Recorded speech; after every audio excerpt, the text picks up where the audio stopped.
All right, so this is a video for a client of mine that recently had some forearm issues. So she particularly had some bad pain kind of right here on this brachial radialis muscle.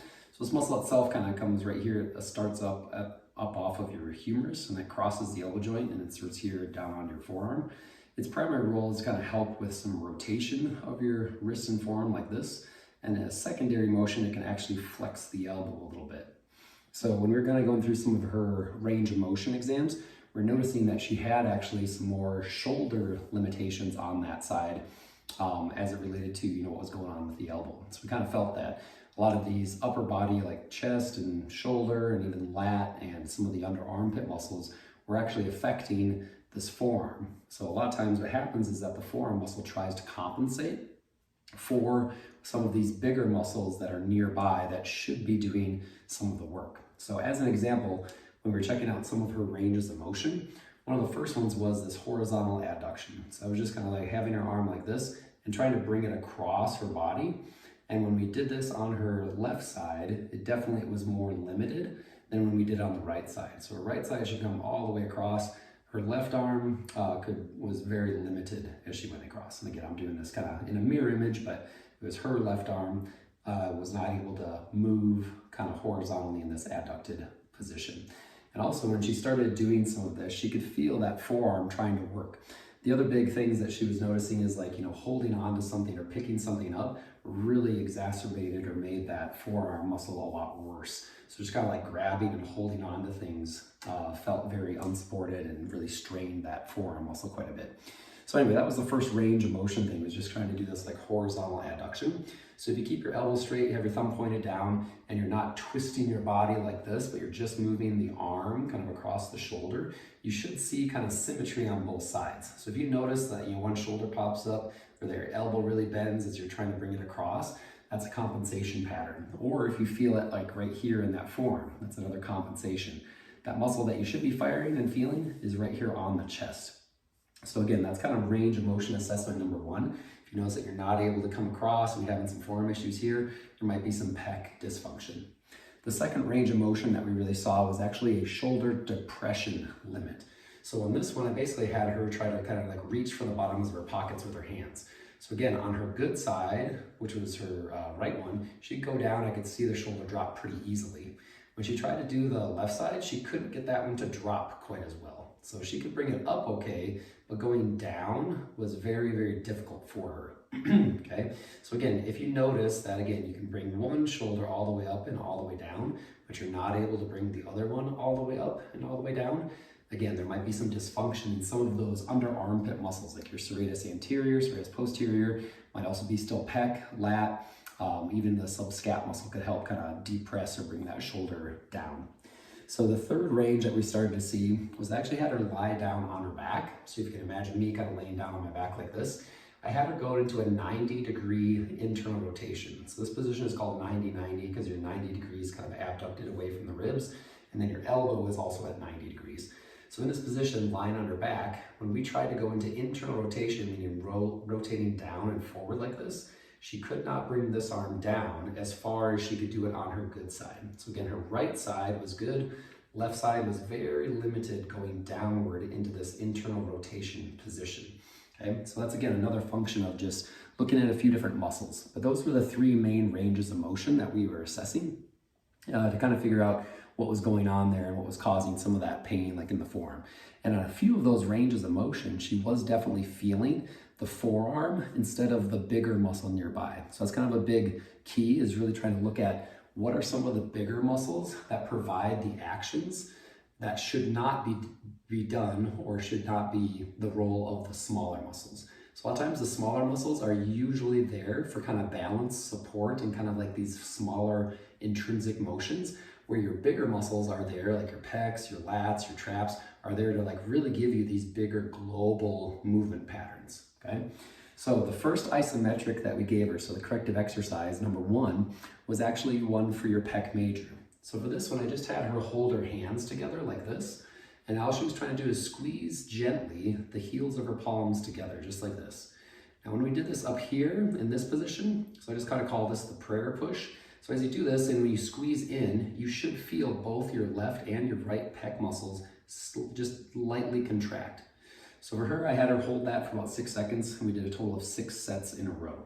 And in this position, things worked pretty good. However, when we went lower, so down here, and we tried to do kind of that same little prayer push. So right now my hands are more at like belly button level, and she pressed in, she immediately felt that right on the forearm.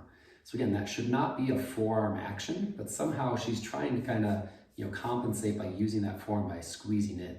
So again, when you push down and together here, it should still feel like you're squeezing some of that chest muscle, okay? So what we did for her is we said, all right, let's start right here. And then eventually, after we do 6 sets of 6 here, maybe we can bring the hands down just a little bit lower. So not quite all the way down here, but into a spot where she can still feel the chest activating in that isometric, but not causing pain on that forearm. So again, we just kind of started here, 6 sets of 6, and then the next one, we're doing 6 sets of 6 right here, and then we can eventually hopefully get just a little bit lower. The other option on this is slightly deviating, whether you push just a little bit off center to the right or a little off center to the left. So again, you're able to recruit that chest muscle and nothing on the forearm. So again, you can kind of play with this as kind of like a fine-tune knob on a radio, and just try to kind of adjust it until you feel that both muscles are firing equally. So I have a saying, I just kind of say that I don't really care how it looks, I care how you feel it. So again, we're trying to target both chest muscles equally. And again, she was able to fire her right side really easily. It was the left side that was just having a little bit of dysfunction on it. So again, I don't care if it looks off center like this, as long as you can feel right pec and left pec doing that job. Same thing, it could be down here, it could be up here, off center. But anyway, that's isometric number 1. We're just trying to do this little prayer push, okay? Isometric number 2 was for her lat. So your lats are these big muscles that are right here on the side of your body.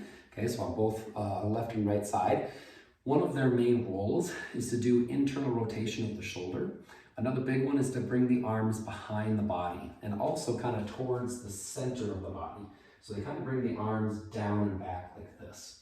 So isometric number 2 for her is I actually had her lie flat on her back. So again, if you can imagine me lying flat on my back like this, I just had her gently push her arms down and slightly in to the floor underneath of her, okay? So again, she's just kind of pushing down and then slightly in so that she can feel this muscle right here kind of flex and engage. And you can kind of see it as I bring my arm backward and kind of in towards the midline. You can kind of see this muscle right here just slightly flex. That's all we're looking to do. Again, doing 6-second holds for 6 sets in a row. And again, all of these isometrics are very light. You're not trying to force it. We're only pressing at about 10 to 20% of your maximum force. So again, that one's lying flat on your back, just trying to do this like this and kind of bringing the arms down and in, but feeling that lat muscle, okay? A couple of options that she can do is just slightly rotating the arm. So if this position bothers that forearm, she could also move her arm slightly like this, or maybe even go palm up and try to go backwards. Or maybe just bending the elbow slightly and trying to push more kind of with the elbow down and back. So again, we're really just trying to isolate that lat.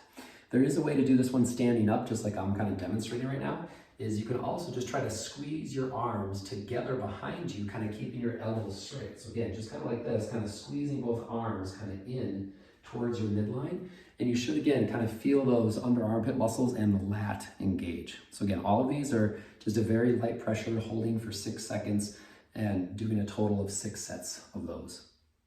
The next isometric that we looked at doing was trying to get that subscapularis going.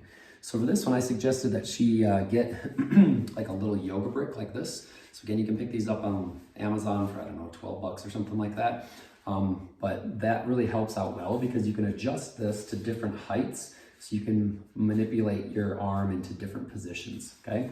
But in a pinch, you could use something that's just kind of rigid and firm. So something like a little, like a Clorox wipe bottle or something. You could also maybe use in a pinch if you don't have a yoga brick. So for this one, I'm going to show you on the ground here, but we're trying to actually go like this and rotate the forearm down into the top of the brick. Now, when you come down like this, you want to feel a muscle that goes on the anterior surface of your scapula and then up into your armpit. So it's kind of like an armpit muscle. So you should feel something. You might feel maybe just a little bit of pec, but as you rotate this arm down and forward, you want to really imagine this muscle that goes in front of the scapula, kind of near the ribs, and then it moves forward and attaches to your upper inner arm. Okay, so again, it kind of comes here, like here's kind of the front part of my scapula, and then it migrates here up into that upper inner arm is the attachment point. So to do this one on the floor, I'll kind of show a couple different angles here. But the first one is just like this. Again, I have my, laying on my back, I have my elbow out at 90 degrees, and my elbow's bent at 90 degrees. And what I'm going to do is I'm going to fold my arm down, but into the top of this yoga brick, okay? So as I press down, I'm trying to kind of support the brick and I have it at a slight angle, so I can feel that muscle that's underneath my armpit slightly engaging. Okay, so again, I'm pushing kind of down and forward. And again, I'm just kind of continuing this plane of motion of trying to push my palm towards the floor. And as I do this, I'm supporting, or I'm kind of bracing my forearm with this yoga brick. So I'm not pressing just with my hand like this. I'm actually trying to fold my whole forearm down. Okay, so this is kind of angle number one, kind of the straight on angle. I'll show you a little bit more of a side view of the same exercise. So again, my elbow's out at 90 degrees. I'm trying to move down like this. So again, I'm kind of wedging the yoga brick like this, putting my palm or my forearm kind of into it like this, and I'm trying to push kind of down like into the angle of that yoga brick, okay? So this is one for your subscapularis, and it's just a slight isometric to kind of get that under armpit and shoulder blade muscle to engage just a little bit better, okay? All right, and then one of the last ones that she and I talked about was using that same yoga brick, or again, you could maybe use that Clorox bottle again, but just bringing it here against the side of the body.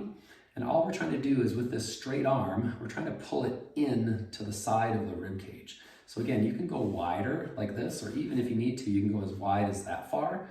But again, what you're trying to do is use some of these under armpit muscles to kind of squeeze that arm in to the side of the body.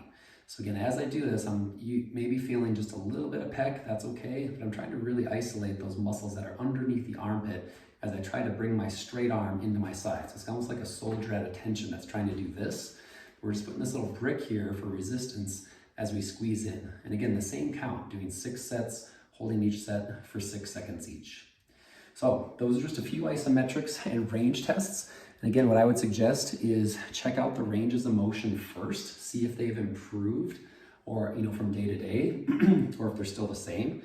After you've checked those ranges of motion, then start doing those isometrics, those corrective exercises that we just demonstrated. And at the very end, go over those range of motions one more time to see if they improved, if they stayed the same, or if they got any worse, okay? So again, those range of motion exams, the very first one was that horizontal adduction. So that was here like this, and you should see just a little bit of improvement. Even if it goes from here just a couple of degrees over, that's still improved, okay? So just kind of really pay attention, like how far can we bring that one over? Okay, so that was range of motion test number one. The second one was that shoulder depression. So again, like I said, on her left shoulder, she was not able to bring that one down. So we're just trying to look like how much can we drop that after we do some of those isometrics and corrective exercises. And then the last one, number 3, was just that 90-degree internal rotation. So again, lying on your back, how far can we bring the forearm down? Like, are we able to kind of get a little further after we do some of those isometrics? Hopefully the answer is yes. So again, try those isometrics, check those ranges of motion, and hopefully that'll improve some of the issues that you might be feeling on that forearm.